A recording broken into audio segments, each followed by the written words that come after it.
नहीं मिल पा रहा है। ये तुष्टीकरण का खेल कब तक चलेगा? और मैं आपसे पूछना चाहता हूं, एक तरफ आप गौ तस्करों को महिमामंडित करते हैं और दूसरी तरफ पूज्य संतों के आश्रम पर बुलडोजर चलाते हैं। ये कैसे स्वीकार किया जा सकता है?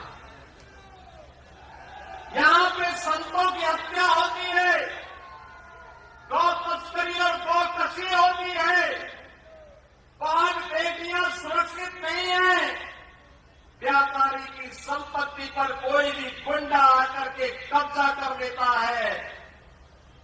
उत्तर प्रदेश 25 करोड़ की आबादी का राज्य है, लेकिन किसी गुंडे की हिम्मत नहीं है कि किसी बेटी की इज्जत के साथ खिलवाड़ कर सके। किसी गुंडे की हिम्मत नहीं किसी व्यापारी की संपत्ति पे कब्जा कर सके। किसी गरीब, किसी निरीह, किसी कमजोर, किसी दलित की जमीन पर या उसकी किसी भी अन्य संपदा पर कोई कब्जा करने का दुस्साहस नहीं कर सकता है। अगर करेगा तो पीछे से बुलडोजर उसको रौंद करके ठीक कर देगा।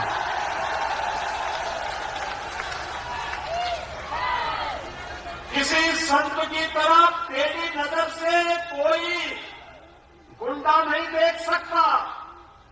बेटी को सुरक्षा है तो पूज्य संतों का सम्मान भी है। गरीब जहां बसा है, जहां गरीब बसा है, वहीं पे उसको जमीन का पट्टा भी दे दिया गया, उसका आवास भी बनाया जा रहा है।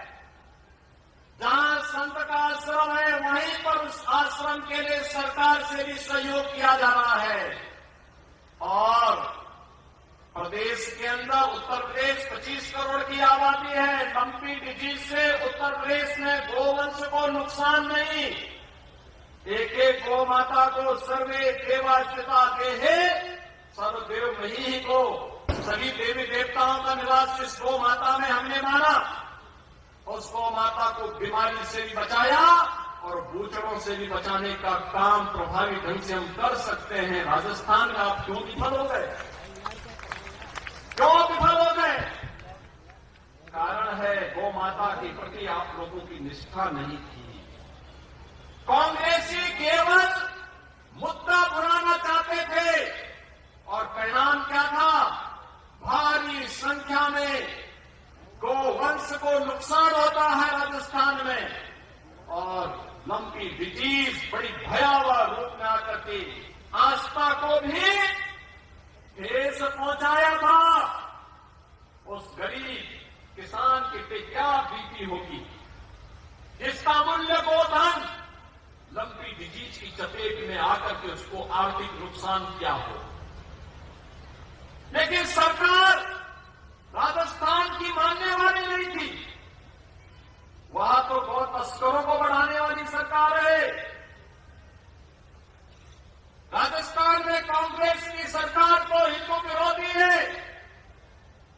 पेशेवर गुंडा और अपराधियों को प्रश्रय देती है।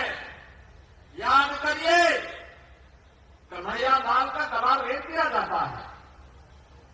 यूपी में कोई घटना को अंजाम देता तो अब तक क्या अंजाम होता, इसका परिणाम हर व्यक्ति जानता है। लेकिन राजस्थान में लगता है सरकार की रीढ़ ही नहीं, एक रीढ़विहीन सरकार किस तरीके से यहां पर अत्याचार को, अनाचार को, गुंडागर्दी को, अव्यवस्था को प्रश्रय दे रही है, इसके नमूने हैं पूज्य संतों का। जिस तरीके से पूज्य संतों के आश्रम पर यहां पर हमले